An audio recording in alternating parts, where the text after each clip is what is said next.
Good evening. Good evening. Patrick here from Eight Questions with. Have Tito with you. It is Thursday, and it is nice and chilly here in southeastern Michigan. It is getting darker early. I do believe that we'll be switching back soon enough. I think I heard somebody say October 6th, we'll do daylight savings. Um, we'll roll back, get dark by 7 o'clock or so. Um, so welcome to the show. Welcome to the show. Just want to bring a little notice to the poll that we have running today. We thought we'd do something fun.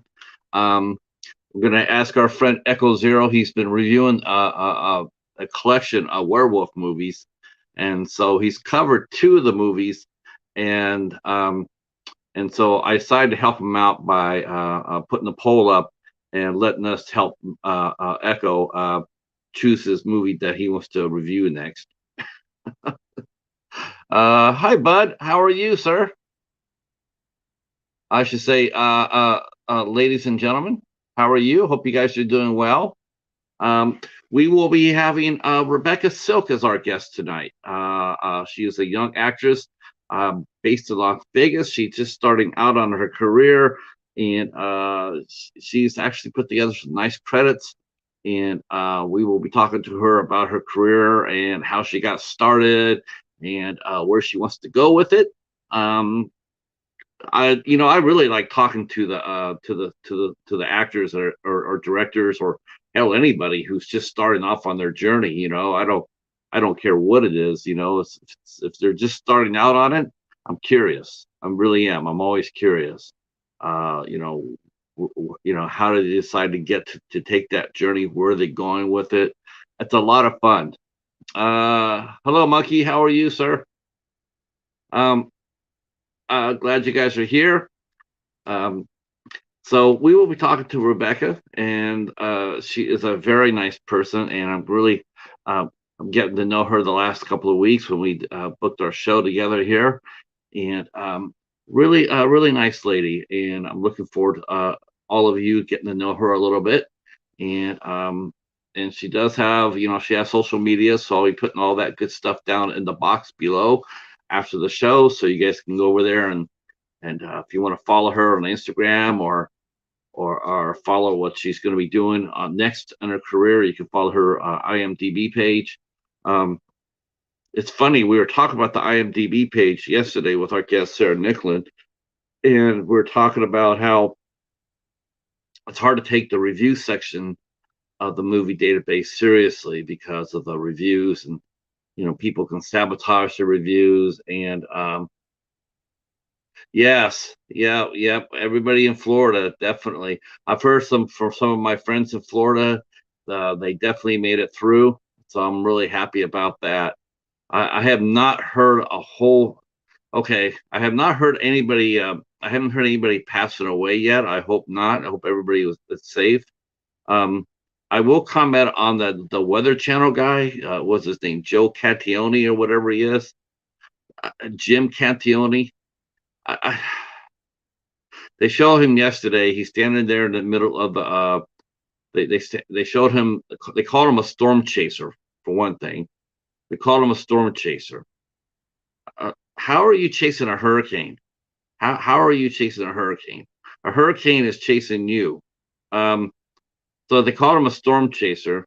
He's standing outside in the 150, it's supposed to be 150 mile an hour winds, I guess, to do his report. And I got to tell you, that those kind of stunts just don't really excite me.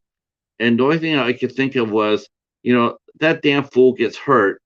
That means some first responders are going to be putting their lives in danger to help this fool. Look, we all know what a hurricane is and what it does and what's it going to do. We don't need anybody standing out there surfing or standing out there with a microphone and saying it's really windy out here. We already know that. So yeah, I saw that. I just kept on thinking, wow, if that guy's going to get himself hurt, then what's going to happen, right? Just ridiculous. Well, anyway, off my soapbox.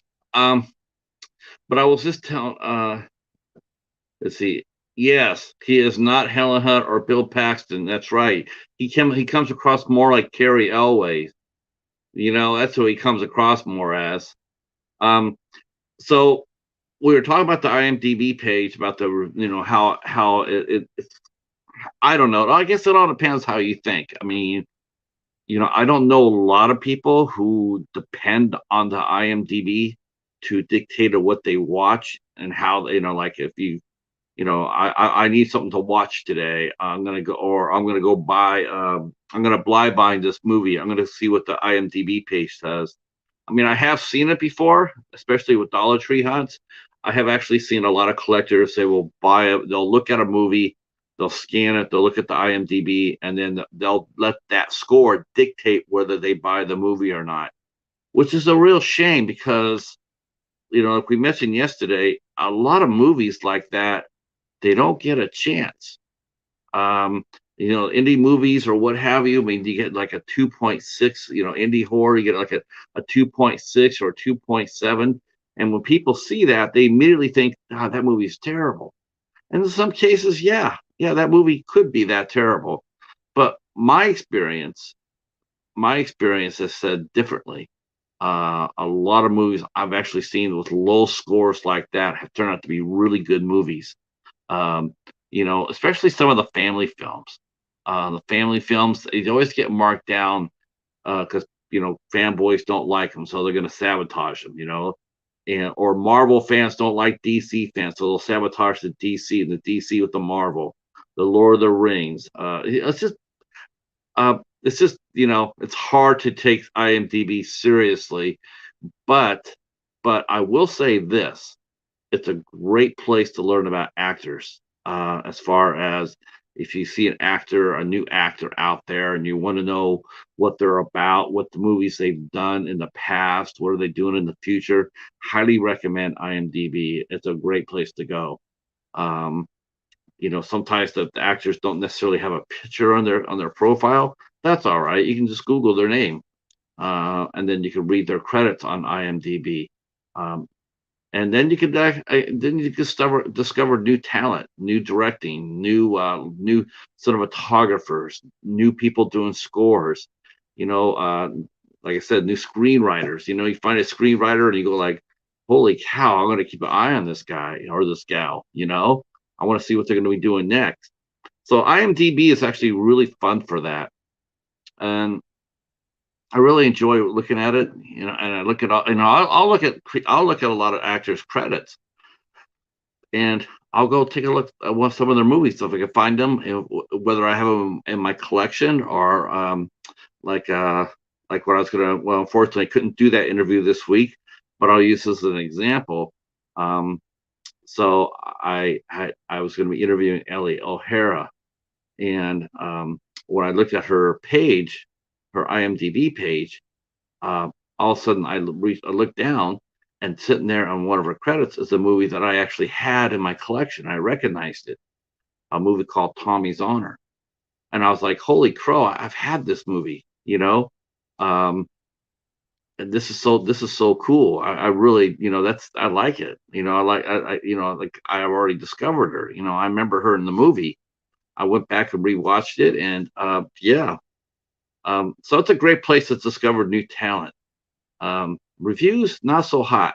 Discovering new talent, aces. All right. So yours truly has been busting the hump trying to get over on for next month. This is the last show of October. The last show of October has happened in September. Last show of September, and we're rolling into October. We only have one more show after this on September 25th. Or no, this is it, isn't it? Well, this is really it.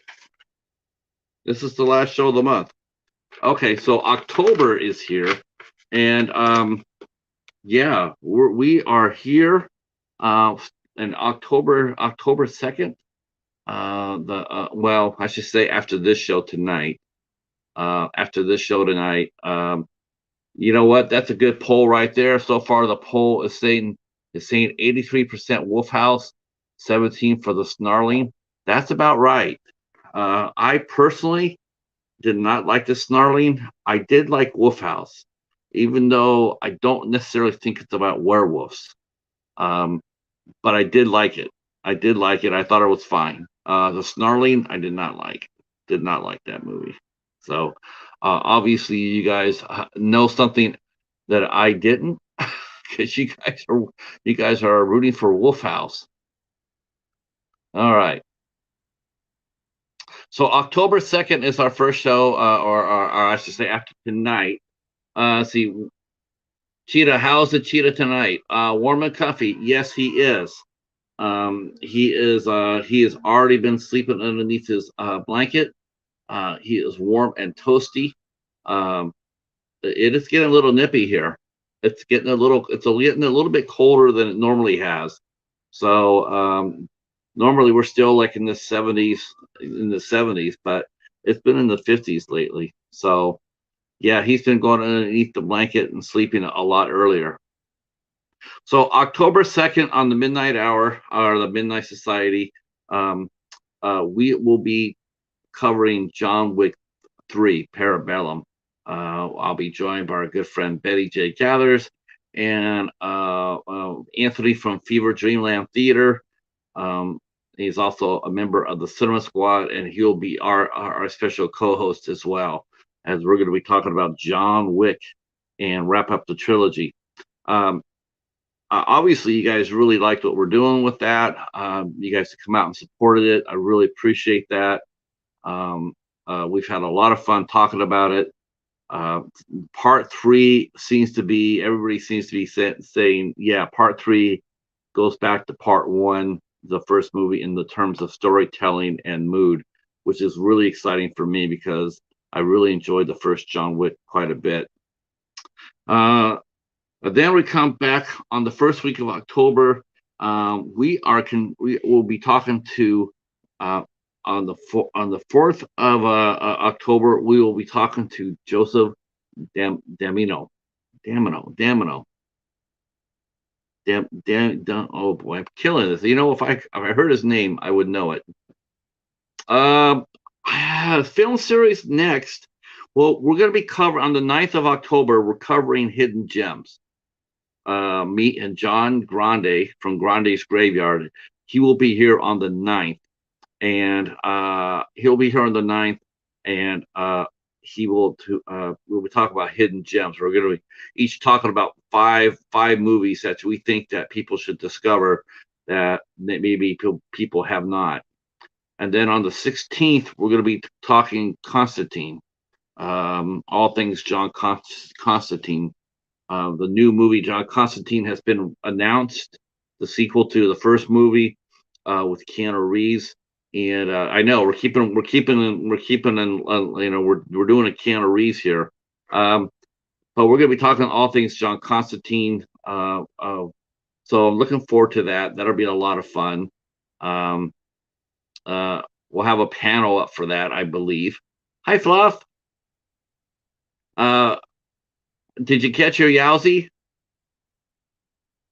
I hope you did. I hope you did. That would be fun. That would be fun. That'll be interesting.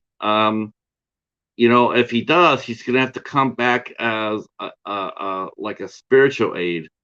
Um, because his character Kramer got killed in the first movie, so they're gonna have to bring him back.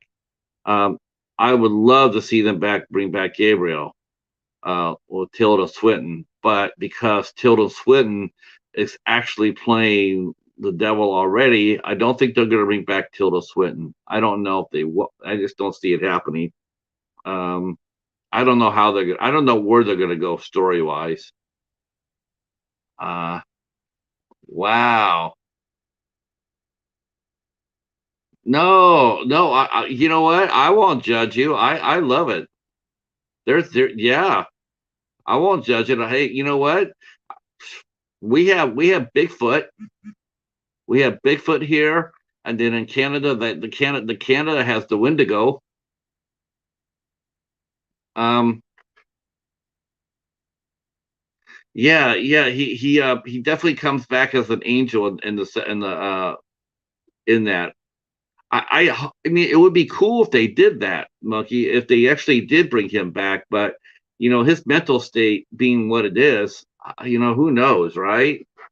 I mean, he's such a problematic person to work with. He's not easy to work with, and I think a lot of actors have just given up. I mean, a lot of directors and studios, I think they've just given up. It was so much fun. It was wholesome. Yep, I love that. Yeah, you guys are having a lot of fun out there. I like your little tent too. That little tent that looked really, really warm and really secure.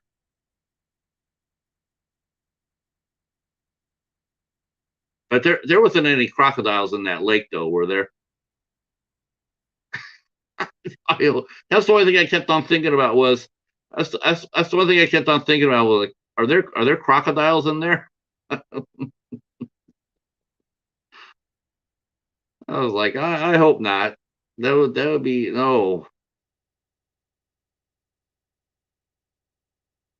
That's the only thing else. That's the only thing I was thinking about. Um, but as far I know, on the 23rd, Al will come back. He's coming back on the 23rd, and we're covering Terrifier. Um,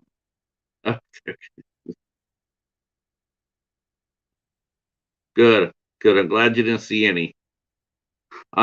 So we'll be talking about Terrifier on the 23rd. I don't know what we're doing. I don't know what we're doing on the Midnight Society on the 30th.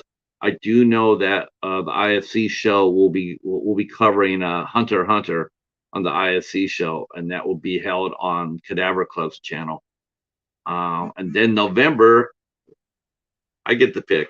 I'm not sure what I'm picking, but I guarantee you it's going to be awesome, whatever it is. Um, I got like 233 movies I could pick from. Let's see. Um, so on the 4th of October, we have Joseph Damiano coming in. On the 5th of October, Wednesday, we have Yvette Willits will be coming in. And on the 6th of October, we have Jonathan Martinez, aka Man of Movies.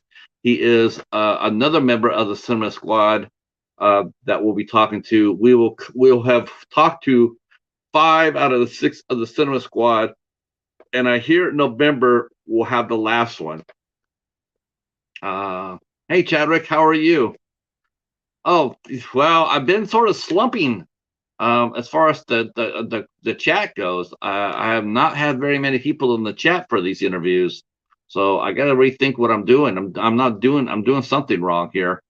Uh, yeah, this week has been really tough. It's not been a good week for the show, view wise. So hopefully we can fix that.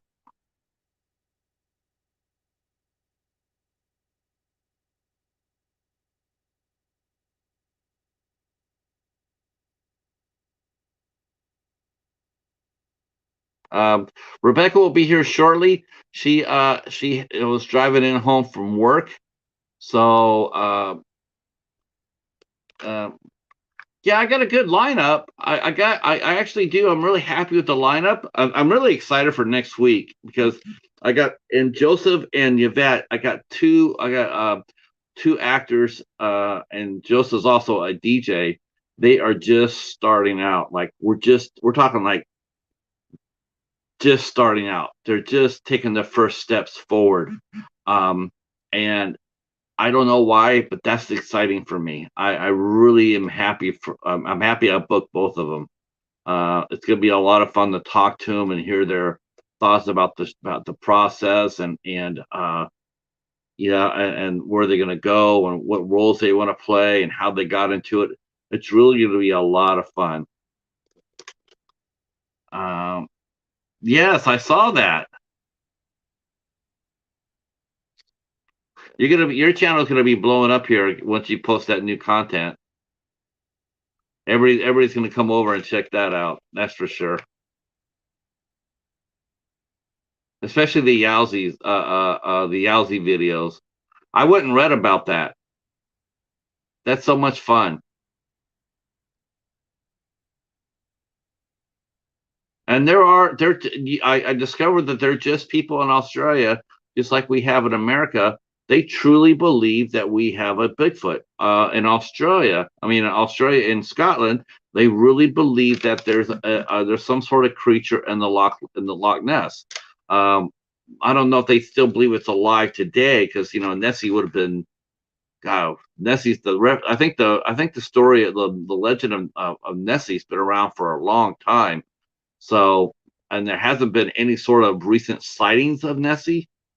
Um, but still, you know what? I think legends like that are awesome. I do. I love them. And there's people that really believe that there is a Yowzy out there. There's a couple of gentlemen I read about that they go around and they really do are looking for it. They interview people. They go, they spot sightings. They go and check them out. Uh, Anthony, how are you, sir? Wow, you're gonna catch me in a minute. Oh, X was awesome. Oh, okay, I'm glad you liked it. It is. I agree.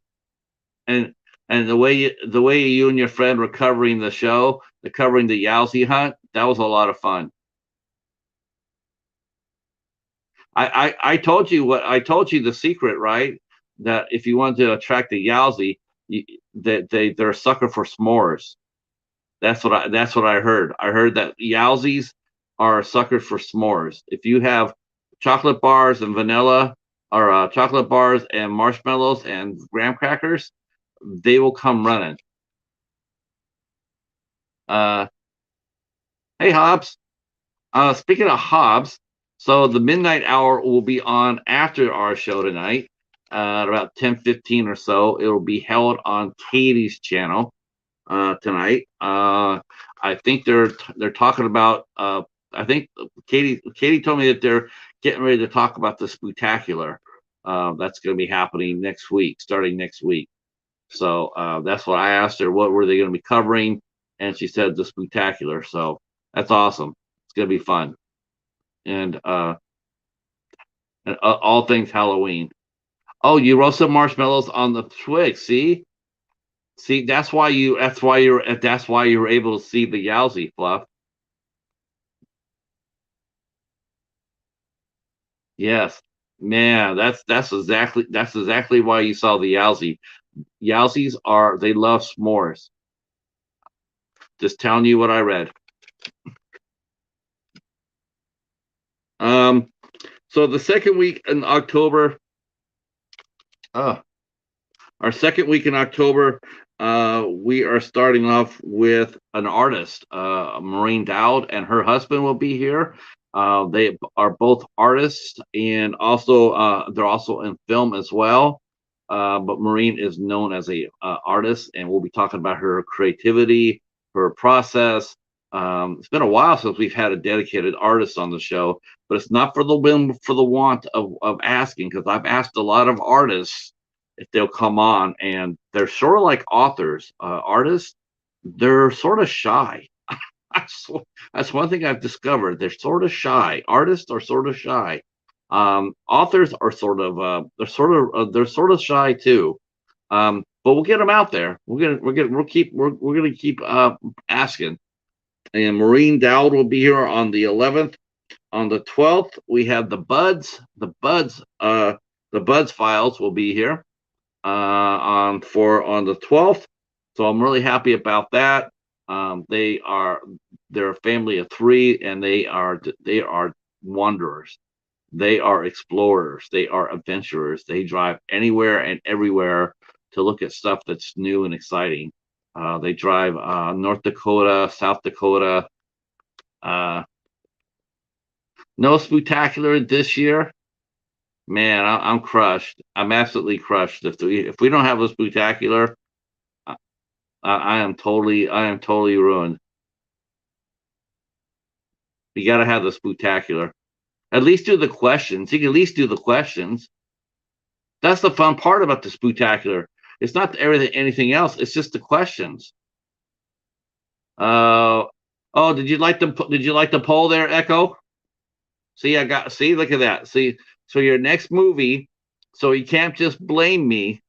You can't blame me for if the movie, but they're all wanting you to watch Wolf House. They all want you to watch Wolf House. That's not a bad movie, actually. I actually like that movie in many respects, but I didn't think it was a werewolf movie. It's definitely more like a monster movie, but I didn't really feel it was a werewolf movie. Uh, Whatever the Killer Clown Cup tells me to review, I have. Uh, oh no, we took that out of your hands for this time. Yeah, that's not working. No, the Killer Clown Cup's retired for this pick. The people have spoken. Well, at least 8 of them has spoken. Hobbs voted for the Snarling. Why would you do that? That movie was not that good.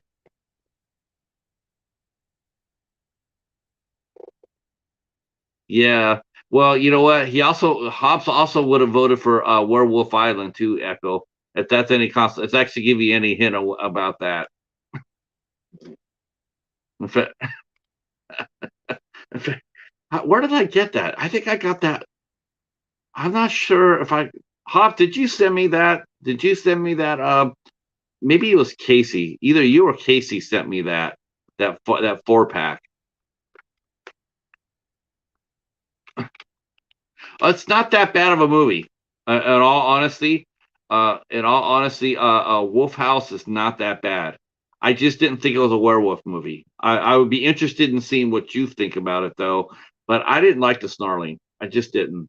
I didn't like that.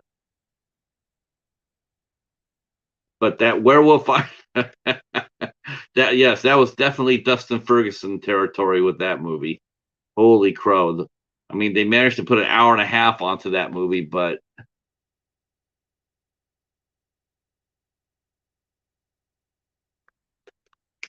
uh,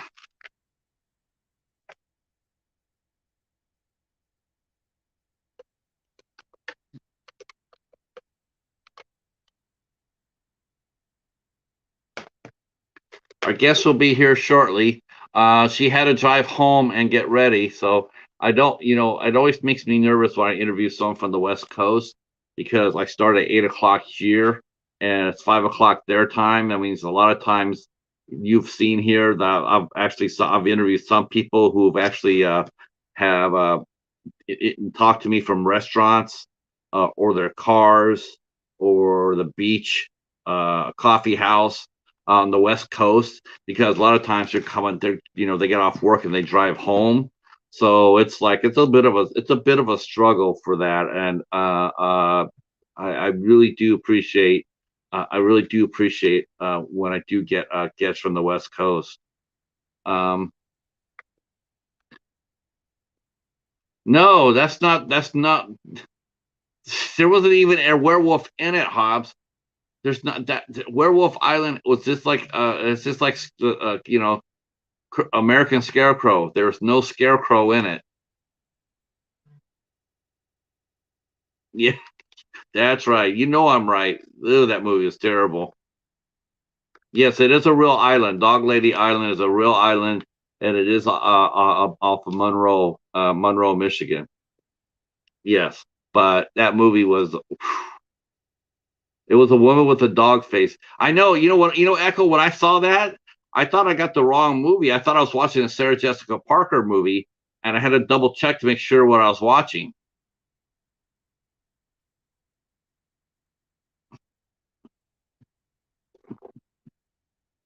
Oh my gosh!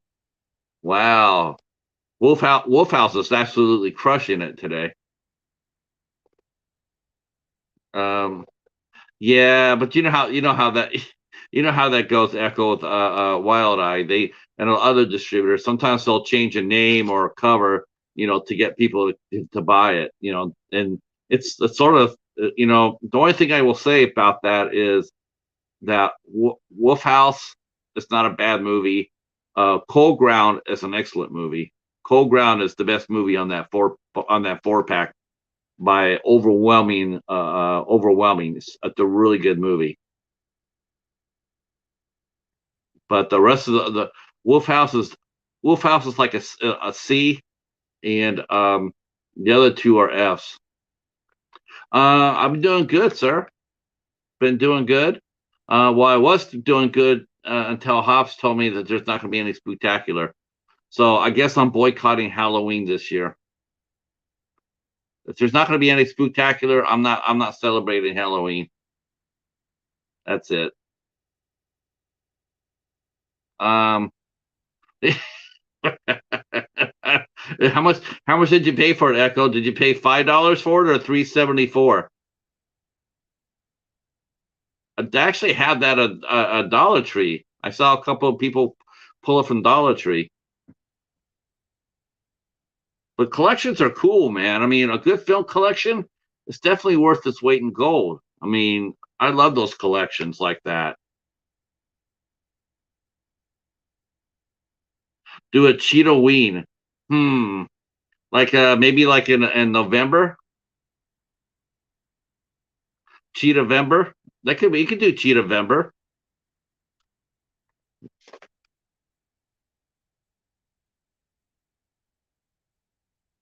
Featuring you know what though, I don't think there's that many movies with the cheetah on the 30 for on the out there though.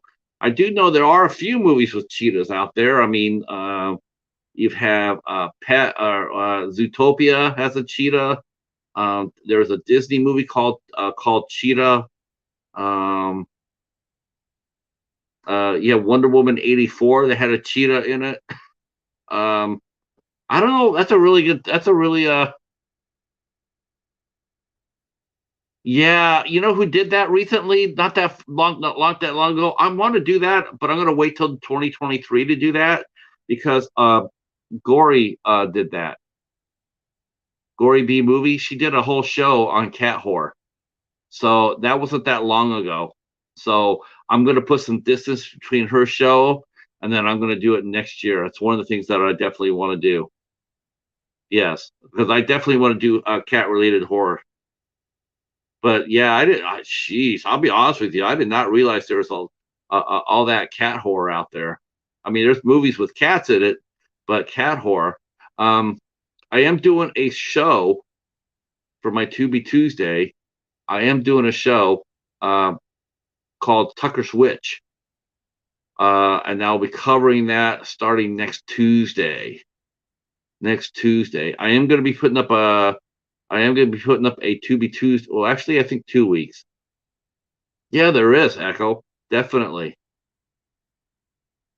definitely a lot of cat horror movies and TV shows. Tucker's Witch featured a cat. Um, you had Sabrina the Teenage Witch featured a cat. Um, there's been a few where a cat played a main character. I might just expand the cat movies into just more than just horror cats.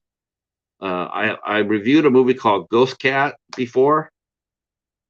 That was actually pretty good. That was with Ellen Page in it. Hey Alex, hey Alex, you know what? Oh, I gotta. You know what? I'm glad you popped in. I gotta ask you a question off on Instagram after the show. Oh my gosh, I'm so glad you popped in. Um, let's see. Any idea for books I should look for tomorrow so I can only think of a video game?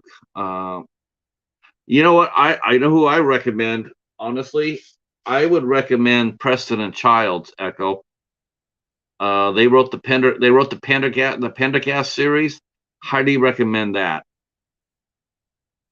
Yeah. You're located in the States, aren't you, Alex? I mean, you're here in America, right?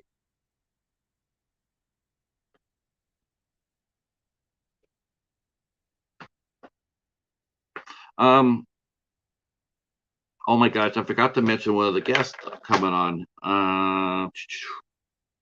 So, oh, great, awesome, awesome. I forgot to mention one guest that I'm going to be interviewing. So we are an international show, right? We go different places. So I'm taking the show to a new place, a new country next week. I'm taking the show to Dubai, to the city of Dubai, the United Arab Emirates.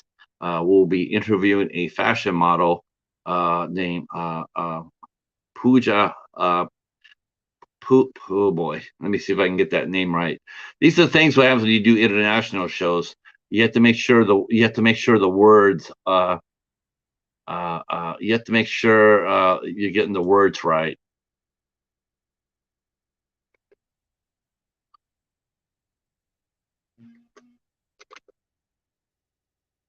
Let's see. Pooja Piku is who I'm interviewing next week. I have to. I'm sure I'm killing that name.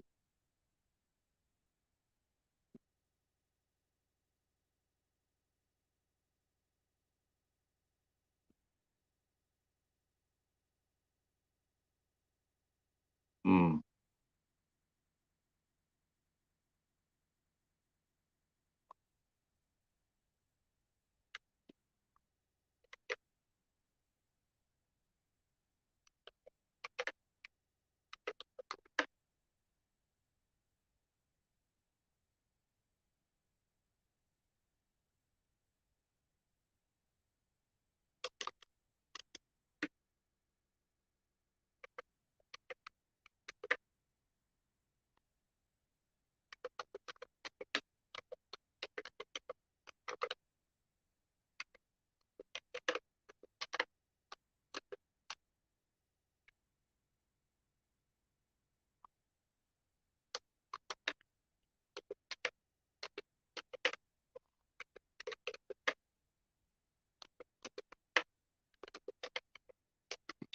So our guest tonight is just pinged me.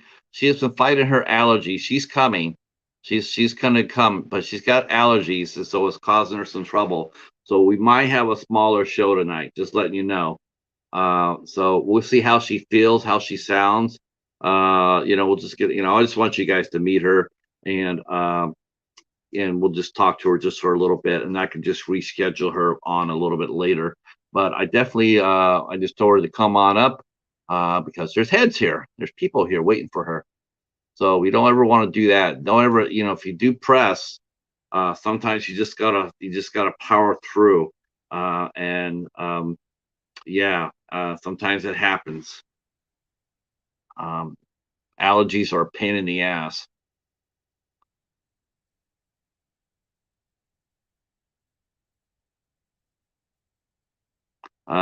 Does anybody in the chat have allergies? Since we're gonna be talking about allergies when she gets here. Let's see.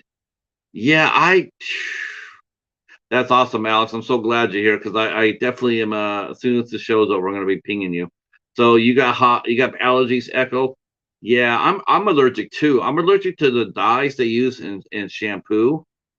No allergies from Andre. Um, let's see. Hobbs allergies are insane. I know you're allergic to Fig Newtons. Um, let's see. It's a good thing you're not allergic to cat food, Hobbs. Let's see. Mine used to act up when I lived in Seattle. Not since he moved down there. Now that's funny because you would think that Seattle would be clean air, and you wouldn't have to deal with the allergies there. Like in California, oh my gosh, California is horrible. I'm a little surprised too because I mean Las Vegas is out in the open. But I guess people are allergic there too. We're up to 10 votes on the poll. Looks like Wolf House has a commanding lead, 80% versus 20%. That's amazing. You guys are really This is fun. I'm really digging that poll for you, Echo. And so that'll be a really really fun video to watch when you do it. But yeah, I'm allergic to the to the for the washing, the soap you use for wash your clothes. It's horrible, horrible. Uh, you know what? Yeah, my brother used to have. Sometimes you do grow out of those allergies and what have you. My brother grew out of asthma. He used to have asthma really bad, but he grew out of it.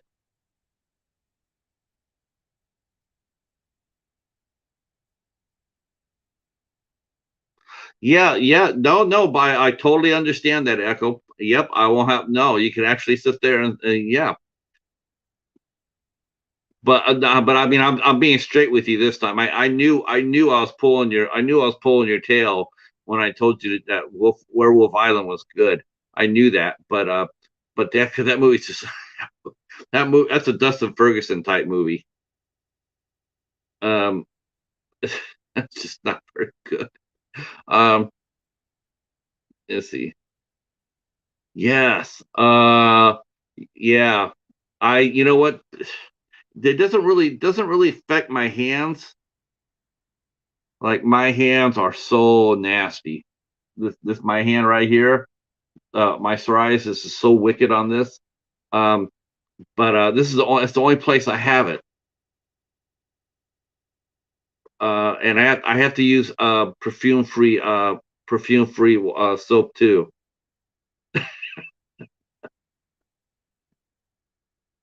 Oh, don't do that. We look. Echo already had to live through Blood Claws, and he had to live through Werewolf Island. Don't make him do the Incredible Bulk. That's the worst movie ever made on the planet. I don't even know how that. I don't know how that even got put out for sale. I truly don't. I truly do not understand that.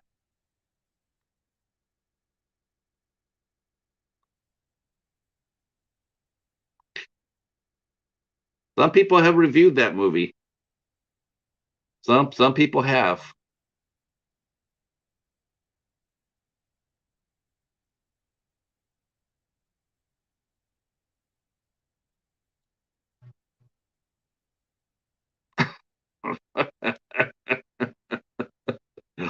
um,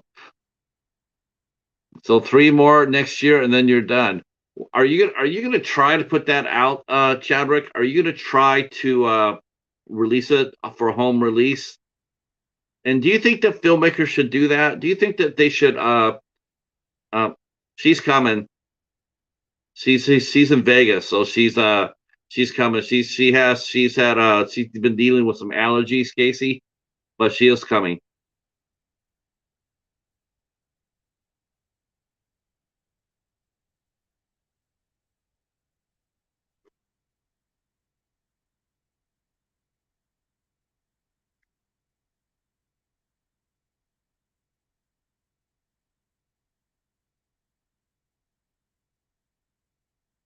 Um, do you think that do you think this let me ask you guys in the chat, do you think this is something that because Steve Brunzinski has done this, he said that he was going to do this, and as far as I know, he's done it with Carousel 2.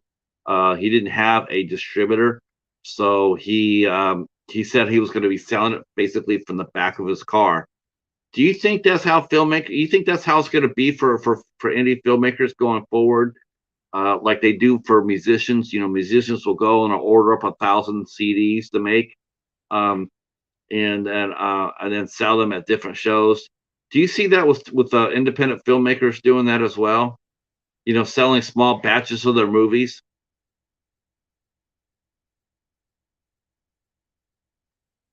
That's I'm boycotting Halloween.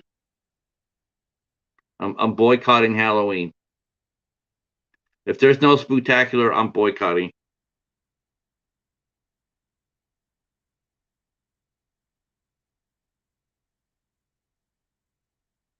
Let's see.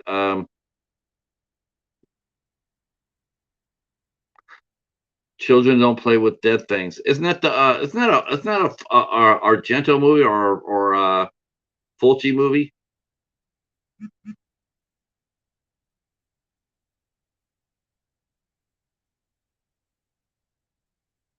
Holy crow! It's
it's a Bob Clark movie. Okay, from Black Christmas and Porky's. Okay. Fluff makes merch. I think I'm not sure. I'm not sure if Fluff has made merch. Let's see. Chadwick saying we're still thinking about what to do. However, we are putting it together as a feature. Yes. Okay. That's not the first time I've seen that that's done. Echo. In fact, Hobbs knows this. There was a filmmaker. I think you remember him, Chadwick. Joe Lujan did that. He combined his short film and made a feature out of Rust. And then there's the director Christian Seskema. He made a movie called Vigilante, and that was he put that together. He shot like various segments for YouTube. It was like anywhere between 10 to 15 minutes, and he ended up cobbling it together and releasing it. I watched that. Um, that was it was one of Christian's first efforts. He's a fine director too. He's made a great movie that we might be talking about on the Society called The Night Crew, which is one of my favorite horror films. Um, oh, and A Christmas Story. Um, he did that too. He took his movie and he cobbled it together. And he has some star power to it too. He had Jason Mewes in it from Kevin Smith and Jason Mewes. He was in it. Um, Danny Trujillo was in it. Chavo Guerrero, the wrestler, he had a big part in it. He was actually pretty good. Interesting movie. It was rough. It was rough because because it was filmed in segments, and you had to put it together. So it was it came across as a little rough. But I think you can make a serial movie. Like a serial, like what you're doing there. You can make a 8-piece miniseries, and then you're gonna put it together. I think that works. I like that.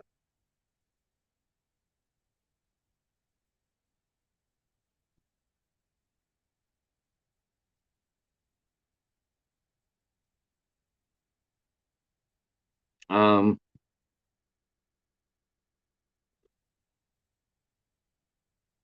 yeah. Let's see. I have to see that. Children shouldn't play with dead things. I haven't seen a lot of the classic horrors yet. Still got to. Yeah, Rust was awesome. I mean, it really was. There's a lot to like about Rust. A lot to like.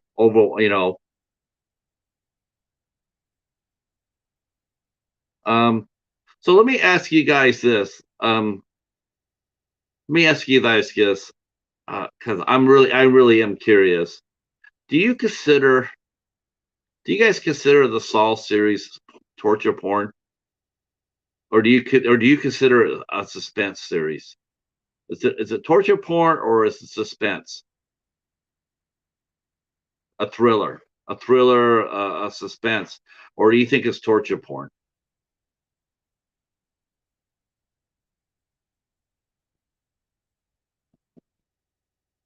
Oh, Christmas movies are very popular. Oh, is it children? Okay, I'll have to watch that. No, I didn't think it was either, Chadwick. I didn't think it was torture porn either. I didn't watch the middle piece. I didn't watch the middle movies. Is because everybody was so focused on the traps that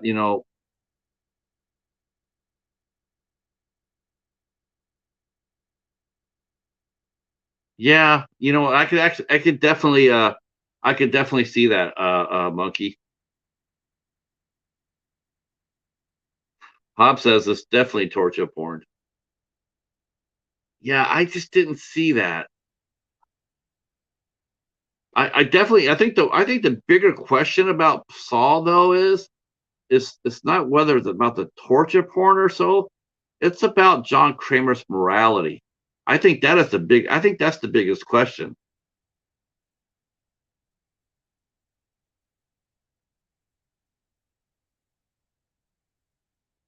He was supposed to be showing people about how they wasted their lives or they weren't living their lives the right way. You know,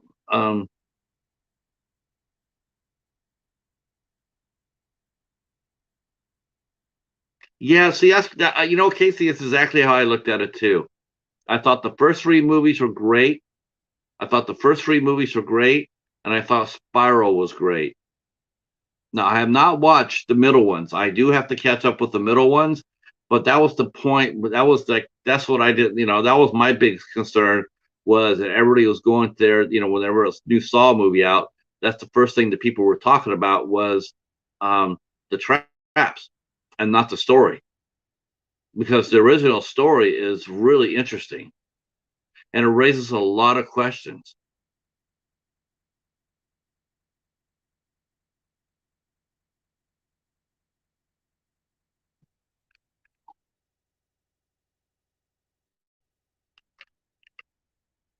It's a tough watch.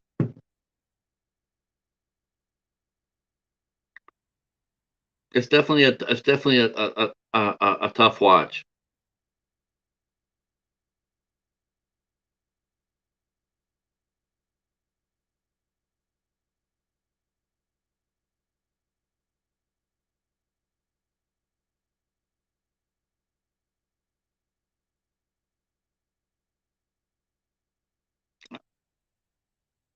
Now, Hostel, on the other hand, Eli Ross, Hostel. Yeah, I thought that was torture porn. Um, but I didn't. I really didn't. How do I say this? It was. I mean, I went and saw Hostel. I saw Hostel 2. I definitely thought Hostel 2 was the better of the two movies, for sure. The first Hostel movie was good. It was okay. It was okay. I didn't like the effects. I thought the effects they used, even though they're practical, I thought the practical effects were really poor. Um, and he made some weird choices in casting. Uh, he casted an actor in the movie that when you see him, he just you see him all the time in movies, and he's a great smarmy character. But that's the point is that he's known as a smarmy character actor. When I saw him, it really took me out of the movie because it was like, oh, he's in this movie. Okay, it can't be all that bad. You know, even though he's supposed to be playing a bad guy, but you really couldn't take him seriously because of his past roles that he's done. Yeah, I'm not sure. Yeah, well, I don't mind a guest calling, not making it, if it happens. Uh, but it happens. But you know what? We can work with people. We can work with it. I understand she's not feeling the best and whatnot. I do. But we'll get out here and we'll talk it up a little bit. and then what I'll do is I'll reschedule the show for her to get a longer talk. But I got a good crowd here. You guys are doing. You guys are we're having fun. I just want you to meet her because I really like her, and yeah, she'll be here. I'm sorry. I'm sorry it's running late. That's not good. I don't like that at all. I'll be honest with you. That does like yikes because it makes me look really bad. Nobody likes to be made to look bad. Um, but it's worth it though because I think she's gonna be. I think she'll be a lot of fun. And allergies are a pain in the ass. You know what though? That's something you could talk about. We could talk. We're gonna talk about that because a lot of movies. You think about it. A lot of movies are being shown outside. Uh, we have to film outside. You have to film in wilderness. You have to film in ungodly places. And it's like, wow, yeah, how do you do that? If you get allergies, how does an actor how do they get around it? That would be terrible to get cast on a movie, go out there to the location and then all of a sudden have an allergy attack and not be able to do your role. Oh, I would not want that. That would be terrible. Yeah, the Hidden Gem show on is October 9th on the Midnight Society. I'm welcoming in John Grande from Grande's Graveyard, and he is a phenomenal young man. You might have saw him last week on the ninth level with Wes. I am the Ice Lord. Um, they had a sensational show last Friday, and John loves movies. That guy knows a lot of movies. He's only 26, but he talks like he's been around horror for 30, 40 years. Um, so we're going to be talking about our 5 hidden gems, and I'm going to surprise you guys. I can promise you right now. I'll make this promise to you guys right now. Um, You do. You really need to watch that. Uh, yeah, Echo saying you can review the Incredible Bulk or Pumpkins. You can review Pumpkins. Um, but I'm gonna surprise you guys. Because I know you guys is probably expecting me to go ahead and grab 5 IFC movies, and honestly, you guys probably wouldn't be too far off of that. Um, but I'm not going to do that this time. I'm going to bring 5 movies to the party that are not IFC. They're not IFC. Um, so I'll shock the hell out of you guys with that announcement. The movies that I pick will not be IFC movies, though I could easily do that, but I'm not going to because there's more out there than just IFC movies. Um, Echo. See, See, that's why you end up watching Werewolf Island for things like that. That's how you end up watching Werewolf Island, Asylum movies. Oh, though you know what though, I am gonna probably end up surprising you. I probably am. I think I've got 4 or 5 Asylum movies. We might do that. I might have to talk. I might have to. I'll have to talk the Bat into it, of course. But me and the Bat, we might talk ourselves into doing an Asylum night on the Midnight Society. That might be some fun. You guys might actually have some fun with that. Uh, I see. Maybe one Wednesday night, me and Echo could do the Incredible Bulk watch party stream. Why wait? Why not do it tonight on the midnight hour? Hell, I'm sure Katie's looking for things to talk about. Why don't you guys take over the midnight hour and do Asylum night? The inmates run the asylum.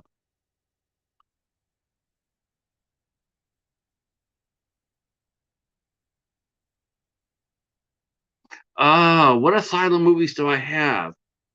I have I have Sharknado 2. I have Mercenaries. I have Hercules Reborn. I have Hornet,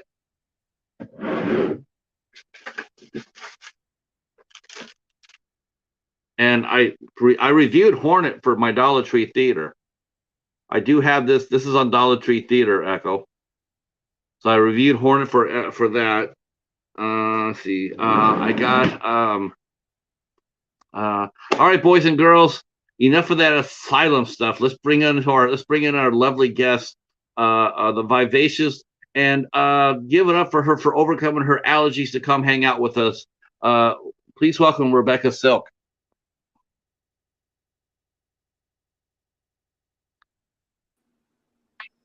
Oh, there we go. We hear you.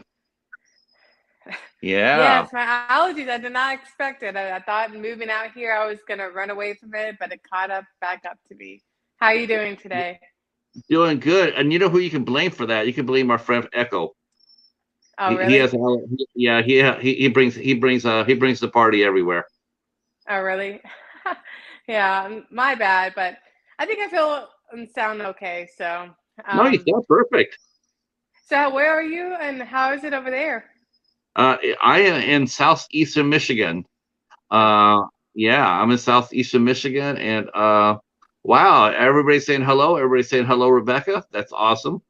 See, you were worth the wait. well, thank you for waiting. I just time zone. I'm from Texas and I just relocated to Las Vegas and I'm like, okay, let me figure all this out. Are we like 2 hours ahead, forward, backwards, So I believe you're 3 hours. You're 3 hours. You're 3 hours behind. 3 hours, So okay. yeah, Okay. because it's 8:47, so it should be 5:47 where you're at.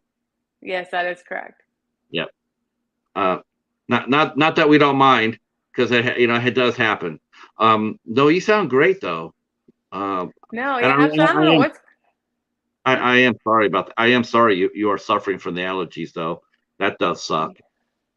well, I do. I am an actress, but of course, a lot of us have regular jobs, and it's so funny being at my day job, and they think I have COVID or the flu or something. And I'm like, no, it's just nature is just hating on me today. Actually, this week. So, What are you allergic to? I mean, it's mostly pollen and actually, you know what? I never really got tested. Everyone in my family is has really bad allergies, so I'm not surprised this has happened because when I moved to Vegas about the end of June, I stopped taking my allergy medicine, thinking I don't need it. I'll be okay. So kind of this caught up to me. So I'm not quite sure what's going on out here, but I was told by a friend that those who do move here or just visit the area, either your allergies will dry up to where you start getting nosebleeds. Sorry to get a little TMI nasty with that. Or, you may just not have allergies at all. So it's kind of a hit and miss on each individual. So, Now, I'm just going to be honest with you. If you start bleeding from your nose during this interview, I'm going to think that you're a scanner, and you know, I'm, it's, I'm probably gonna run. I'm probably gonna say, please don't blow up my head. well, you know what? It's October. We're getting closer to some creepy, scary stuff. So it'll just be part of the set today. So, You know what? You would be right, but unfortunately, we just discovered that Halloween took a major hit this year. oh Uh, yeah. yeah, because there's this event that happens here called the Spooktacular. It's Mhm. actually my friend Hobbs runs it, and it's a huge part of our Halloween. And he's saying that there won't be any Spooktacular this year, so I do believe that Oh. we might be ending up canceling Halloween. Oh, wow. Just over that? Wow, that's Yeah. crazy. I I know, know. Not unless we somehow we can talk them into coming back and bring it back to Spooktacular. It's supposed to yeah. happen. It's supposed to start on Saturday, so we'll keep our fingers crossed and keep everybody updated. I just Um, noticed out here they have a parade out here, and they're actually starting this Saturday. I think they're doing an entire month of a spooky, scary parade out here, which is interesting. So, Now, my question to you is: have you been to Nightmare Toys yet? no, I have not. I've actually been quite a hermit since I moved here, but now I'm like exploring. So I haven't been there. I did notice some. I can't remember where I saw it, but it was a very creepy clown house, and it was right next to a house that was full of crosses outside on the front, just hammered on. I'm gonna take a picture when I find it. And so Okay. I think there's a lot of stuff to discover out here. So Oh yes, yeah. Nightmare Toys will actually be one of those things that you'll discover, and then you'll have something in common with the owner of Nightmare Toys, and that is you both have been interviewed here. oh, awesome. Yeah, Well, yeah. shucks. Well, Uh, maybe I'll go check it out and I'll mention you. Like Patrick told me to come. So yeah. Just ask for Christy. okay, She's cool. one of the owners. Yeah, Christy Adams, and just say, hey, I got I saw your interview on 8 questions with, and I did one too. She's a Oh, sweet awesome. lady. She's sweet. She's really sweet, and she's got a razor sharp mind. Yeah, it's a fun place. And how They long just ago got did you visit? well. I interviewed her, but we've been keeping track of her because they've been because COVID stopped them there because they were going to open up a restaurant and a bar within the shop, and then Oh, COVID okay. came and that knocked that flattened that. But now they're getting rolling, and I do believe they've got the restaurant done, and they applied for the liquor license, and so I Okay, think they that's got that good. as well. So yeah, Nightmare Toys is about ready to go to a different level. Well, I look forward to it. I mean, I think out here a lot of stuff is up and running again, and it's just kind of blowing up. Like I feel like every single week, there's so many things going on, and I have to pick and choose.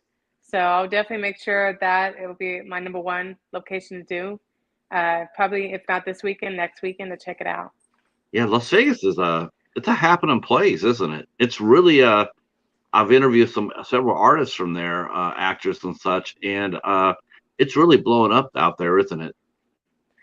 I thought, honestly, coming from Dallas, Texas, I was looking at either moving to Atlanta. That's a lot of people go Mm. to, or they want to do the Los Angeles route. But a friend of mine, she lives out here, and she's like, no, you should come out here. You're actually saving more money, living per se to California, saving more money, living costs right wise. Now that I've been out here, I mean, I've first month I come across a lot of actors, directors, screenwriters. Um, Either they were, did a lot of stuff in California and moved over here, or vice versa. I even met the Emmy Award production editor for, oh, what's it called? It's like karaoke, car karaoke, and stuff like that. So, I mean, you come across a lot of good network out here. I think at some point, if you are amateur, let's say myself, I consider myself kind of amateur, kind of moving up. I'm not like a top A individual, but I like to stay active with independent films. I like to support the community and that. But I do think that you are able to connect if it's either in California, and of course you got your connecting states, right? You have your Utah, Arizona, New Mexico. So there's a lot of stuff going on, and even if you are not doing like a major film or a commercial of that nature, here in Las Vegas, I mean, there's performers, right? So I'm pretty sure you can find a steady, theatrical job, or depending what you're trying to do, there are opportunities. We got a couple of questions here for you. Everybody's saying hello. Okay. We got a question for you. Yeah, okay. Our friend Monkey wants to know if everything's opening up. Does that include tattoo shops? That's an interesting question. I would think that they Okay. would be. I would think they'd be open now. I can understand that in the beginning of this began in 2020 or something of that Yeah, nature.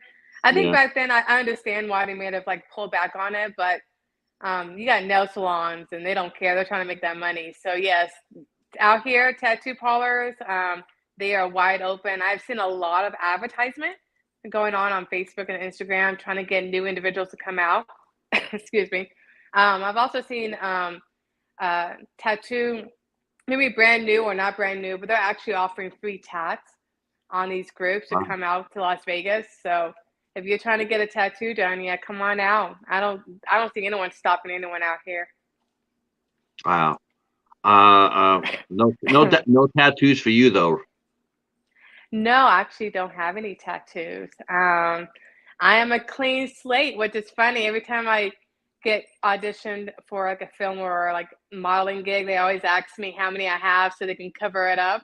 Um, I'm a clean slate. Now, I'm not against it. I think I love the artwork. Every time I see it on somebody else, I'm always complimenting. And of course, I always want to know the story, but I'm pretty sure that's annoying for the person to share that story. But I like the artistic vibe of it and what they do. But I don't know if I ever get one. I do have a couple ideas. So if I did, I would have to work with a good artist to try to create that vision.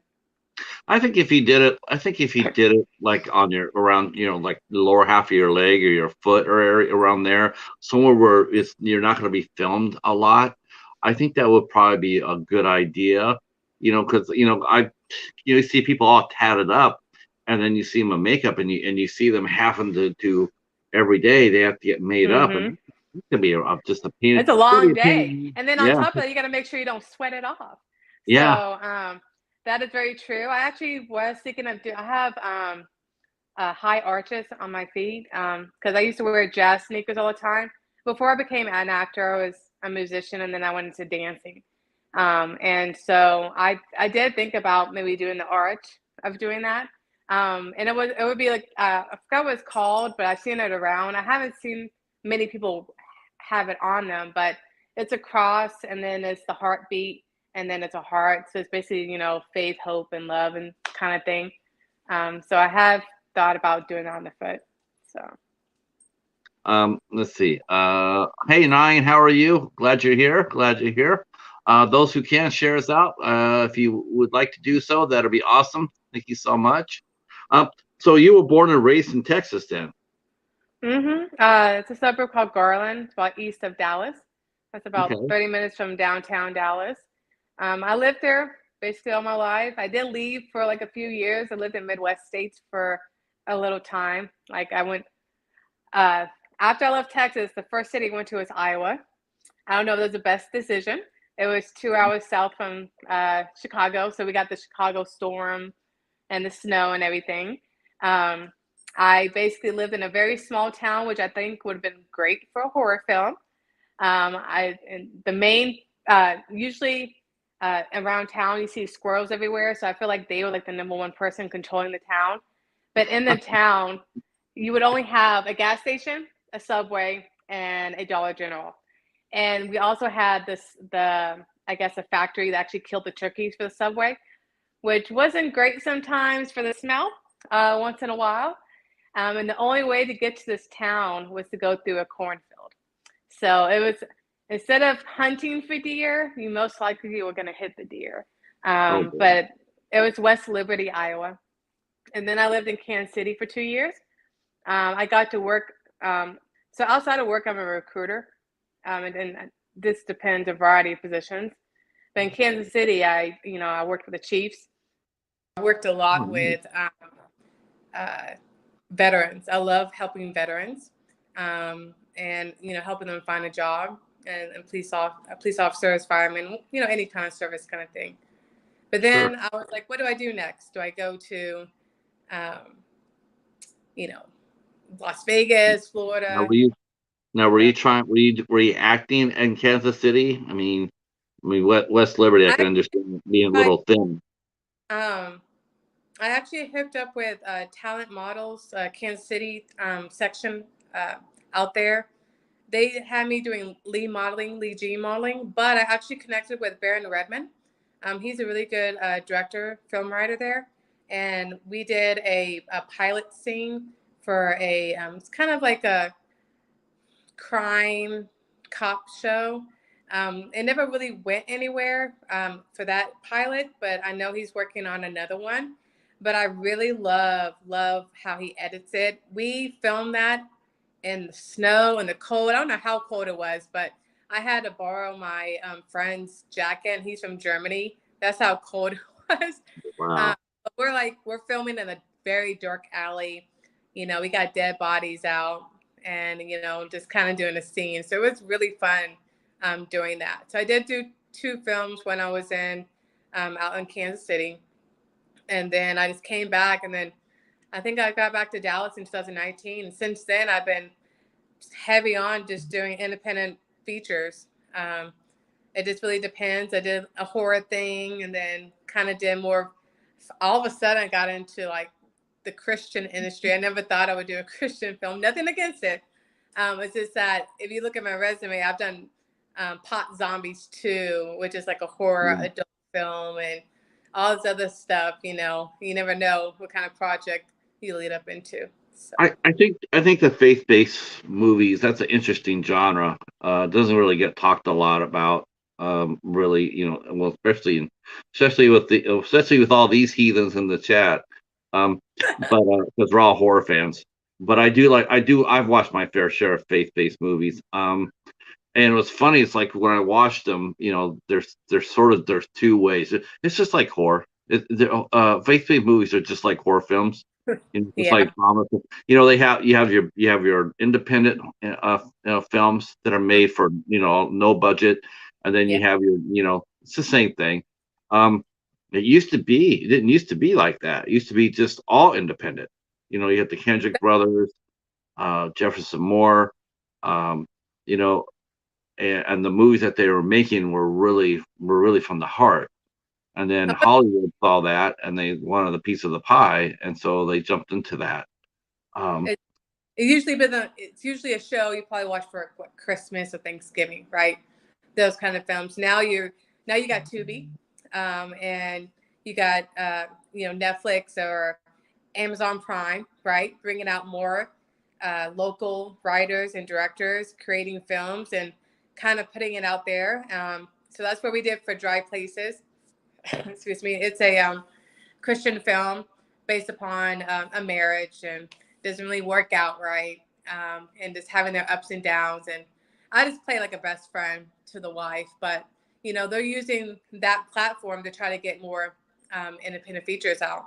And I think that would be, of course, I'm pretty sure it's probably good for horror films and any other production, because I'm pretty sure Tubi's just trying to be like the new, what, Amazon Prime and yeah, Netflix, stuff like that, So, yeah, but they or seem to be doing YouTube, I really guess. well. They seem to be really doing well with that. You're right. I mean, it used to be when Amazon Prime was first starting out. Gosh, you're a filmmaker. You made a good film. I mean, you could actually go to Amazon Prime and not only probably they probably take your movie because they were just when they first started, they were desperate for content. Yeah. And the filmmaker could make some money. They could actually like, I made a movie for $150,000. They actually Mhm. might have a fighting chance to get that back to Amazon Prime at one point. But That's very but true. yeah, but now those days are long gone, aren't they? Yeah, I mean, at this point, we're just begging for to get the production to lift off. Well, maybe not begging; it's a wrong word. What's the word now? We're doing fundraisers, GoFundmes. No, yeah, GoFundMe, So crowdsourcing. pass along the plate now. Pass along the Yeah, plate. So what they call crowdfunding is crowd, what they call it. yeah. Yeah, but yeah, I mean, there's two ways of, it's you get to pay to play. You get to pay to play. Yeah. We talked about that. I don't know if you've seen that yet. Have you ever done a project where they've done crowdfunding for it? I don't think they did. I mean, I know they've done like, uh, I guess it is crowdfunding. What's the one they use nowadays?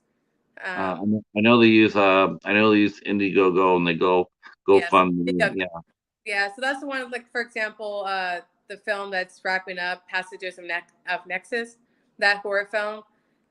We did use that crowdfunding. That really did help and grow.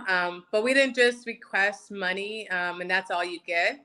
There was actually different packages. So you would get some kind of um, promotional item. It could be a T-shirt, or it could be maybe the video DVD, or even I think they may have to double check. I'm sorry if I'm saying this wrong, Alex, the director, but some individuals either to pay in and get credit into the film. So I think it's definitely turning it to where it's not just a consumer here. I want your money, because you're supporting me to come watch. Here, here's an opportunity to actually be part of it. So I don't mind. The only part I don't mind the part about the buying into it. Like buying in and being a producer. You mhm. get a producer credit for doing that.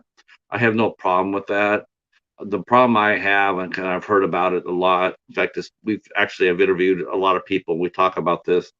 What I don't really like is when you get cast for a role. Let's say you're the main supporting lady in the film. Mhm.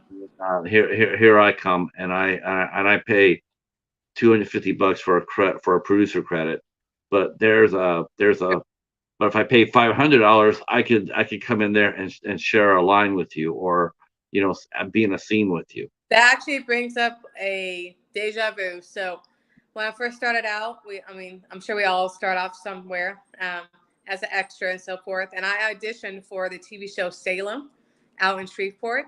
I was a dancer, and we all wore like a full black leather suit, and we had like little tiny holes for our eyes and our mouth. We're basically doing kind of like a witch. I don't know what it was called, but it was very spooky, and we had like blood kind of everywhere for the dancing. I auditioned for that. I worked hard to practice for it. However, the backups, well, they weren't there for the practice. They weren't there for the audition, but they got the same rate or near it. Um, Wow. so if, for example, because we had black latex suits on, it was honestly at some point, if you are claustrophobic or you're just having a hard time breathing because you just can't really see, you can't really breathe. Yeah, of course, like, you get taken out and you have someone just replacing you right then and there. So yes, I can see how that is very much unfair to those who did work hard and just to be part of that project. But of course, I mean, it's good they did have backups. I think at some point for me, I just couldn't breathe anymore because we used, I can't remember how they made the blood, um, but I know they kind of used kind of like a gelatin, kind of Coca-Cola kind of color because it had to be very dark and, milky and stuff. But at some point, I was getting it, in my mouth, so it was really hard to breathe. But talking about blood, have you ever had tasty blood? I love when crafts and the crew gets really creative on how to create blood. And the Mhm. tastiest blood I ever had was on Pot Zombies 2, which I don't know if they're going to create a Pot Zombies 3. They already have a one out, so no, they could be thinking about it. A lot of the main characters that came out of that Pot Zombies 2 was actually in Machete and some other movies.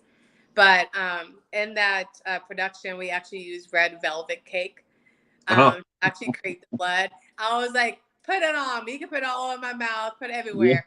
Please do it. But I had another horror film a long time ago, and in that film, they were telling us, do not swallow it. I mean, you're trying to keep your mouth so tight because Right. it's tight, but it looks so good on screen, right? The things we do to just try to get that scene in that shot. So Uh, hey, hi Nanette. How are you? Glad you're here. Oh, you're not late. The party just started when you got here. exactly. Uh, Yeah, that's right. Um, yeah, I've heard stories about that. Like some of the blood. You think of that and you go like, man, that's gotta taste nasty. And they go like, well, no, actually, sometimes some of that blood actually tastes pretty good, and you got to be careful not to, like you said, not to eat it. Or on the other hand, they sit there and say, don't eat it because it's not that good, and you don't want to get sick. Or Um, your character gets killed, you're like, okay, stay still, don't breathe, and FYI, do not open your mouth or your eyes. We're about to pour this on you. I'm like, okay, great. Let uh, me know when I can get up. Absolutely. right. How hard is it for you? I mean, you've done a couple. Have you done a few death scenes so far? I have. What's it like? What's it like being dead? What was it like being dead for the first time? The first time, Yeah, the first I time can tell you, they said you're gonna be dead. yeah. What was it like? Did you see it as a was it a fun role? Was it a serious role? Did you find yourself a little creeped out by it? Oh, yes. So this first horror film is called Camera Phone. And we went to a very dark warehouse in downtown Dallas. And we had to shoot this one scene in a very dark theater. And I thought they were making noises to scare the shit out of us, to make us scream and everything. And I was like, hey guys, what is that noise? I can hear it, like we're trying to get the scene. Like, oh, we're not doing that. I'm like, oh, let's get through the scene. I'm all down for acting, but I'm not trying to be part of any kind of spiritual ghost thing going on. Because we kept on hearing stuff and it wasn't them, supposedly. However, in another scene, they put me in a very dark studio, and the director did do this on purpose. I wasn't looking for it. All of a sudden, they grabbed me out of nowhere. They got a very natural scream out of me. And that's when I went dead down the stairs. So, you're like down the stairs, half your legs up, and, the rest of you down. You're just trying to stay as, still as possible. So it was fun. It was scary filming it in the building that we were in. And I think we got a lot of natural, good reactions. But this was the one where I couldn't open my mouth or open my eyes because of the blood that we were using. It's kind of like a mix of different makeup ingredients that you don't need to be swallowing. I'm like, great. So, but it was fun. So it Um, was did scary. do you have to audition for your scream when you go to when you do a horror film? Like you audition for the part, okay? Come back here. But do you ever, as part of your horror auditions? Do they ever audition your scream? They want to hear how loud you can scream. Yes, I had one in Dallas for another film. Basically, my daughter got in this scene. My daughter got kidnapped, and I'm trying to come save her. But then I get, beaten up, and I'm tied on a chair. And I am there in the audition room on this chair, acting like I'm tied up, trying to get up, and I'm just belting a scream out. And so, yes, they do audition you for your scream to see how well you can, I guess, project it. Right. And then, kind of what pitch they want. And then, of course, kind of seeing what your expressions are going to be as well. So it kind of just varies. That must have been that. Yeah, that's actually I never really thought about that. Then I'm thinking about Blowout, De Palma's film, Hmm. where John Travolta, he's the sound man. He's taping different screams, and it's just like I wonder if they've ever auditioned for that. Like, you go in there, you audition for a role. Like, okay, we're gonna see if you're gonna play a waitress. Okay, but they come back and sit there. Okay, now we're gonna see how loud you can scream and how well you can do it. Well, what would if we did this to you? What would happen, right? You never Right. expect hard enough, us having to memorize our lines, being the look that they want, right? We're stepping in, trying to be part of that scene, and on top of that, I don't even like my voice sometimes. I don't like here. I talk way too much. But the fact that I got to convince you that you want me, so yeah, it's an interesting scenario. So That's really something too, because I'm thinking about now because you self tape for auditions, right? yes, I do. So like when you if you have to audition for a scream, that's got to be difficult because you got to sit there and do an audition, but you are screaming, and you don't want your whole neighbors rushing over to rescue you. It's That's like very true. I had to do that probably a few months ago, and I was like, oh shucks. If someone comes by, one, you're trying to do the video audition, making sure that you have uh, uh, someone mowing the yard or something. All this noise outside, and you're trying to make sure it's silent inside your home. And then on top of that, you do have to scream. And I did several takes of trying to scream a different way, and I mean, luckily I didn't get no knocks on my door, but I'm like, I bet someone thinks I'm dying and they don't even care to come check on me. I, I can just I wonder imagine if how that would be. that happened to somebody. Like they I checked on, like, ma'am, but, are you okay in there? Yeah. but at least but at least you can actually feel comfort in knowing that if something went down, your neighbors are rolling strong for you, and like, yeah, no one's messing around with Rebecca while we're here. Uh, Yeah, that's exactly. that's sort of cool. Yeah. We have a question from our good friend Nanette. She wants to know what was your inspiration for getting into acting? Because you mentioned before you're a musician and a dancer. So, what was your inspiration to do acting? I just thought maybe this is the next step. So, as a musician, I only did it so far, and then into dancing. Dancing is a very physical, let's say, sport. It's very athletic. If you don't keep fit and keep to the practice, or you have an injury, you're kind of out. You're kind of done, right? You end up becoming a teacher. I did modeling for a little bit, but for modeling, you know, I'm at that time I was very small, and I was being asked to be smaller, right? I'm a size 6 being asked to be a size 0. I mean, I'm like, yeah, I care about my health. So I'm thinking in acting, you know, you are a reflection of somebody in this world. And even if you do not think that you'd be good at acting, somewhere someone would like to see you, on the screen. And it doesn't matter if you're skinny, big, ugly, or pretty, or whatever the opinions of what that audience thinks. And so I thought, you know what? The next thing I'm going to do is acting. And funny, the first acting gig I found was on Craigslist. I didn't die, thankfully, right? Okay. Not you're not the first person that's gotten the job through Craigslist on here we've heard about. But You're my not the first first. Craigslist, and this guy was from Nigeria. He would travel to Arlington, film his short films and short features, and then he would fly back to Nigeria and do a premiere out there. So somebody knows me out there, but no, absolutely. And I just felt like that was a way for me to be comfortable and be myself, and I don't have to worry about what the industry standard is for X, Y, and Z, right? If I'm just depressed and this is how I look, you're gonna cast me. If you want to be healthy, happy, whatever your happy is, I'm not being judged by my size too much per se, right? It Mhm. is true. 10 pounds, you get a little bit bigger when you film. That is very much true. But I was just inspired to try to find something where I could just be myself. You know, I just I am mixed, but I get casted for a different type of roles depending what excuse me, depending what ethnicity they think I am. But I thought, what kind of thing can I do where I can be myself? I can be creative, and honestly, I get butterflies every single time I do it.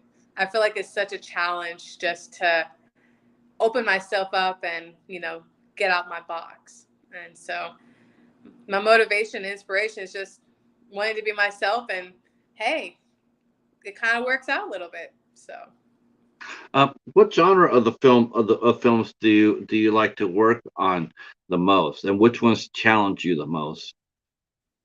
um, it's a good question. So, I have done a lot of horror films. Those are fun. Um, excuse me. I will say with horror films, I'm and I hate to tell you the secret, but it's very much true. I rather act in a horror film than watch a horror film. It depends on the intensity of that film and what it is, because once editing and sound is in, it turns into a whole different thing. Um, but I've done mostly horror. Um, the most challenging ones that I've had lately have actually been faith-based films, and it's Mm, not because it's Christian based. And you kind of think, are you doing this for a higher being or whoever that is? But it's just really because of the character roles I'm getting. I'm getting mother wife roles in some serious situations. Like one situation, I was an addict mom. I was even willing to like sell my kid, mm. to get some drug money and do drugs. So I'm I've never been a drug addict. I mean, yeah, I drink alcohol, but that's, anyway. So the point is, I've never been an addict, and, I don't have children. So trying to find ways to connect to a character when I have not experienced it in my real life. That has been really hard. And I think another hard thing I've dealt with is being more emotional. I love screaming, getting angry, being mad. I've done stunt fights. Those are fun. Trying to be real sad and just ball, just crying is just it's kind of difficult. And you have to actually go. Well, your acting teachers go back and forth on this. However, I think it's if you're able to control yourself, to connect yourself to something that did happen to you emotionally, to pull out that emotion. But once you're done with that role, that you need to like, be able to disconnect from it. Yeah. I'll How probably, do you disconnect? huh? How do you disconnect? I have to remind myself where I am, like physically, reality, where I am right now. The memory that I connected to is something in the past and it no longer exists. Um, I may get emotional in that moment and just let it ride out. But then after that, I just remind myself I'm doing this for this character and for this role, and it's not who I am at this time. So I just have to kind of remind myself and just kind of knock myself out of it. Yeah, because I would think some of those roles they would actually stay with you. Yeah. Um, I can understand that. Let's see, Nanette saying she was in drama in high school, and we would put on little practice plays before we did the big play. And one of them I had to play. She had to die, and she couldn't. It was able to do it. Dying is not dying. Doing a death scene is I've heard a lot of actors have mentioned this. You ask them, would you rather do a death scene or like a romantic scene? And a lot of them sit there and say, yeah, I'd rather do a death scene. Um, but then I've had a few that said, yeah, the very first time I did a death scene, especially if it's like a serious movie, like or particularly gruesome way, Uh, they'll sit there and say, the very first time I did it, it was very nerve wracking, and because you're in there and you're in the moment, and it's like I'm actually dead. I'm no longer here. This is mm-hmm. what it would be like if this really happened for real. I Mm-hmm. wouldn't be here. This is, and it does freak people out, doesn't it? Yeah, I mean, absolutely. Especially once like you're connecting with the character, you're connecting with the storyline, and you do take it kind of. Oh yeah, you take it personal, right? This is you. Right. You are on. You are out of it. In regards to death scene, I think also another thing nervous, maybe not just on an emotional aspect, is that you're trying to make sure when you're doing your death scene, it isn't fake. I guess you could say, right? What if you're falling? And you have to do a certain move to make it look natural. If you got shot or stabbed and that nature, I can see how it'd be nerve wracking to do your death scene depending on how you get out, or how they take you out. I guess you could say. Right. Um, but that is true. Yeah, uh, no, I've never been in a grave, so but those who are in graves or chilling out at the funeral homes, I can imagine that being a shit. Oh yeah. I am in this moment and you got to remind yourself it's not you, but you got to act like this is you. So, I think doing like doing a scene in a horror film, like you're running and some crazy some crazy maniac jumps at you with a machete and it's like, oh, you scream and all that sort of thing. I think that's one level. But then I think doing a scene in a funeral where you're in a casket and you have your loved one supposed to be around, I think I'd rather do the horror one than the other one. the only thing I would be afraid of doing the funeral home one is actually falling asleep. Like, what if you don't, and you actually fall asleep because you've been still for so long, and no one's told you to like cut, wake up, Right. you're out. So, Or even worse, that you do fall asleep and then they call lunch and they shut the lid on you. no, I would freak out. And you know what? I bet people do that as a prank. I'm pretty sure that happens often. I I'm would sure. that aspect. There'll be some words coming out very quickly from that. Yeah, So, I'm coming back from the afterlife to take you with me. Yeah, okay. So wow. So a lot of people can relate what you're saying about inspiration about get into the business. Echo worked on and he did a drama in high school, and he was part of the stage crew. He helped build sets. Casey's mentioning he built drama sets too, but it was a separate class from drama. So yeah, it's interesting, isn't it? Were you involved in high school in acting, or was that something you did when you picked up as an adult? I developed it later on. In high school, I was a band nerd, and I did a little dance. And then in college is when I went full on to dancing. And dancing, I did choreography, backup dance with a lot of local artists that came through town. And then I had a couple dance teams, so that was kind of fun. So with acting, I literally do say it, and I feel like it. This is who I am. But no one, I say this, but I'm shocked when people that I've worked with say, no, you have this natural, like you have this gift. But honestly, fake it till you make it. Like I say it every time I go audition, and like, you want this. You already got the job. Go do the audition. If they don't want you, go on to the next one, you know, and try not to take it personal. Because I will say, you definitely take it personal Yeah. when you knows, So you got to think of it as like, okay, you did your best on this one, on to the next one. Not that you don't want to wait to hear from them, but no, I actually just kind of learned on my own. I did take classes in Dallas. There's a location called Stage. So they have like a variety of local school teachers as well as professionals already in the field and working who come and offer their services. They do have classes. It's a good membership. It doesn't really cost that much. I actually got to work with Gail Kroner, who's actually now the VP for Women in Film in Dallas. She was actually teaching at a community college. I got to experience this well-known actress at a community college and got to, it was like a level full acting TV film kind of class. So I did take some classes. I did learn that it's good to do meditation and, how to breathe. Because starting out, I mean, you could tell I talk way too fast. And so kind of learn how to meditate and focus and learn how to breathe better.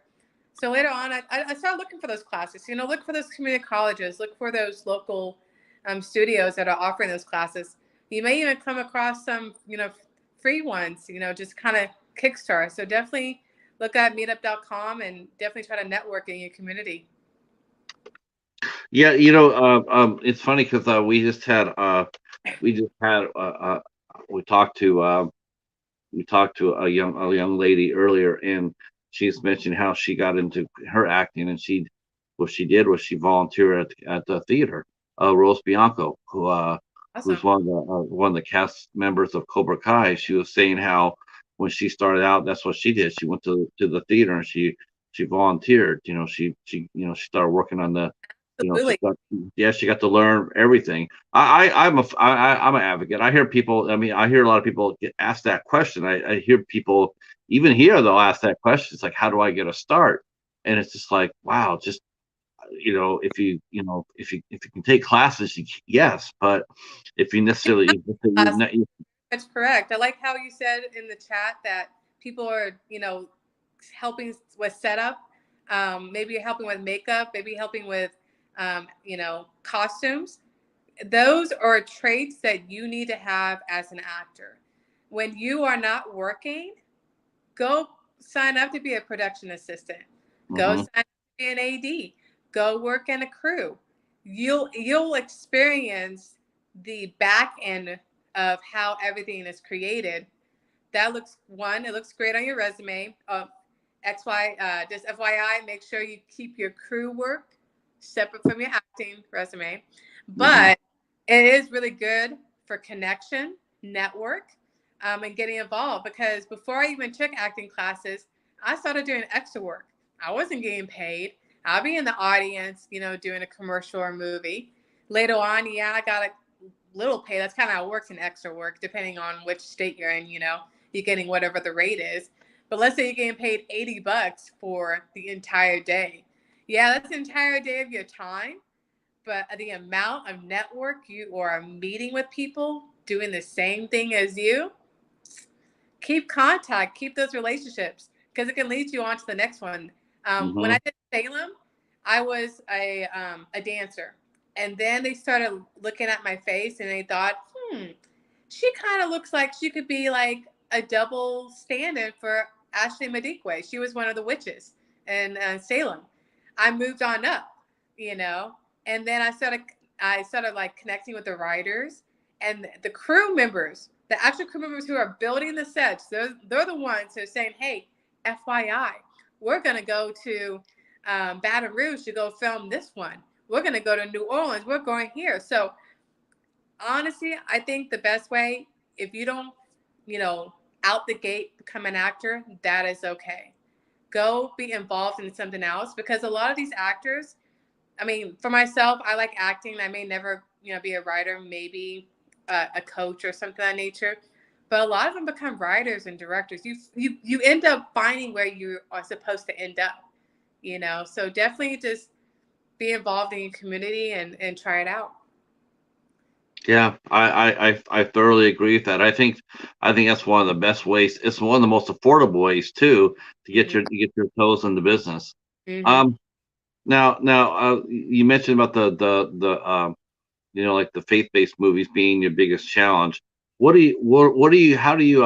you working on, like you mentioned about emotion? What steps do you take to improve your craft? Um, a variety of things. One, I am looking. Yes, I do classes, but another thing is actually looking back at some films, do some research. When nowadays, now that I've done acting, when I look at a movie or TV show, I'm not even looking at as a fan. I mean, I am a fan, but now I'm looking at, how do they stage themselves?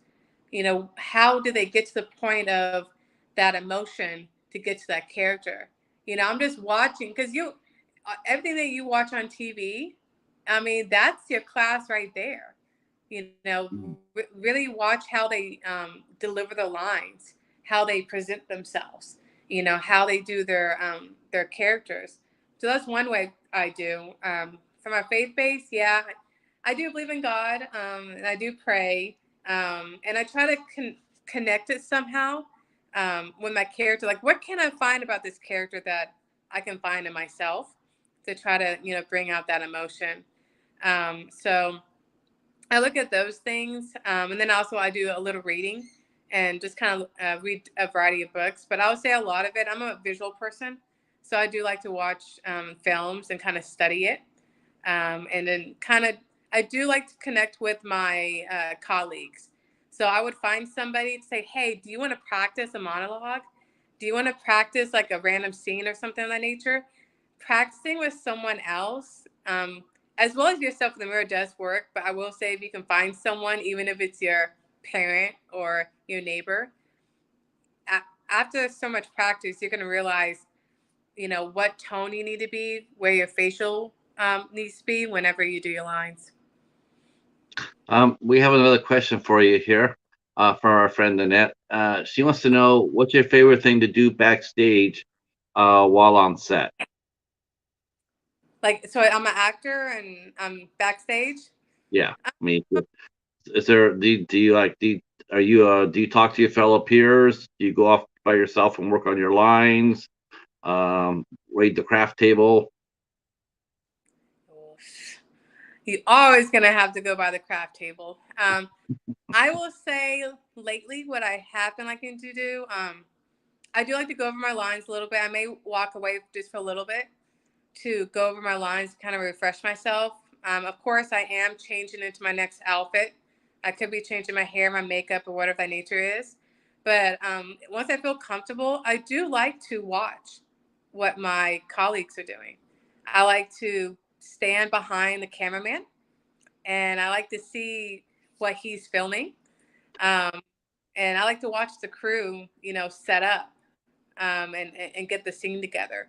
And it shows how passionate and how hardworking they are, just to get the set together. And here we are, just walking in just to deliver our lines, but the amount of work that goes in just to set up that scene. It just kind of reminds me how hardworking, and a variety of levels of each individual is on set, and it kind of just motivates me. Like, okay, this is serious.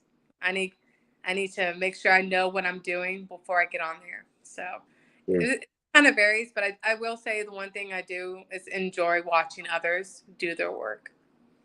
I would think so. You can sit there and see how peers, how they approach the characters, how they, handle a scene. How they, do they connect with their partner? Their scene partner. You Absolutely. know, And you can watch somebody and think, you know what, they did a good job. maybe I should change what I'm going to do in mine, right? You kind of bounce off each other, right? I know in theater you definitely do that because on stage you don't have time to say cut, redo it, you know. You're having to learn each other's lines and kind of, you know, give them hints on what their lines if they forget it. Now I will say that's a little bit similar in TV and film. You are memorizing. I do like to memorize my colleagues' lines just so I know where the story is. But I do actually get inspired just watching them. It's just like, wow, look at that emotion. Like, how do they do that? I'm like, oh, you know what? Maybe I can try to do that in my scene. So it's just Mm. you're kind of making each other better, supporting each other. Um, yeah, God, I have so many more questions for you too, but our time is running out here. But you know what? I will have you come back. I planned on that when I heard about what you weren't feeling that good. I just wanted you to come up to do a little bit, let everybody see you. Yeah, But would you be willing to come back and talk to us a little bit more sometime? yeah, absolutely. I'm more than welcome. Hopefully by then these allergies are gone. But if not, I would love to, step back onto your podcast and talk to you and everybody else. Yeah, me too. It was funny because everybody came up here and it's. I'm glad everybody stayed. I'm really grateful for it. I've had a great chat this week, and I really do appreciate them so much. And I don't want to keep you because I do know that yeah, because I told you I wouldn't because I don't want you to get sick on me. Oh, no. Yeah, Okay, that's not fun. this is the end of it. I keep thinking the end is near. It's not there yet. But honestly, I did pretty well, right? I was No, overthinking. no, you sound great. You Yeah, sound good. I mean, yeah, but I'm not going to push the luck, because I'm thinking, you know what, we could always come back. I can tell by everybody's staying, everybody's asking questions. I know that if I bring you back, they're going to come back too. I know that. yeah, it's So, pretty fun. You're learning from. I feel like I'm an amateur. I always feel like I'm a half glass. What's it? A half glass full kind of gal. There's always something to learn. And I hope I land these next projects. But by the time I come back on, hopefully I can share you a clip of passages of Nexus. I know originally we were going to premiere it in October. I have to double check. But I definitely would like to talk more about that and any other now it's information. supposed to come out in November, he said. No, originally I have to double check with Alex, the director. I know he was talking about releasing it in October, October. but uh, is a possibility it may get pushed back. I have to double check with him. So, but I I, don't want to say too much because I know I end up doing that sometimes. I, So, te- I tell you what, here's what we'll do. We'll go ahead and do this. You talk to Alex. You okay, find out when the dates is going to be. okay, You come back and tell me, and then we'll arrange to get a date within within the month. So you might come back next month. You might come back November. Whatever the date is, I'll have okay, you come back. We'll do it. We'll do it right. okay. Awesome. That That sounds sound like good. a plan? That sounds like a plan. Yeah, absolutely. All right. I want to thank you guys for coming out and hanging out with us tonight and talking to the lovely Rebecca Silk. She will be back sooner than later, which I'm very happy to say because I do like to have people come back, uh, but you get to come back a little sooner, and Yeah, that'll be that'll be awesome. We will definitely talk about because I still have more questions. Um, that's always a good thing. Leave them wanting more, right? yes. Um, don't forget at 10:15 on Popping the Popcorns channel. It's the midnight hour.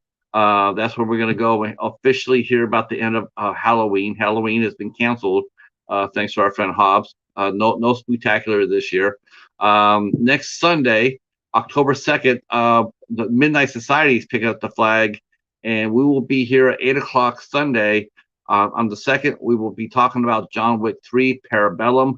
I will be joined by our guest host, Betty from I Am Betty J. Gathers, and Anthony from Fever Dreamland Theater and the Cinema Squad. And we're going to be talking all things John Wick. Isn't that Ooh, fun? that's Yeah. I love the first film. Second film didn't, but the third film I hear is actually so they're saying it's the best. So right. I'm Like looking forward to that. make it look like the first one, and it'll just blow our mind. So Oh, I love the first one. The first one was just wow, it was so cool. Um, that's it for us. Stay right where you're at, Rebecca, and everybody else. I will see you probably over for the midnight hour over and popping the popcorn. Peace. Bye.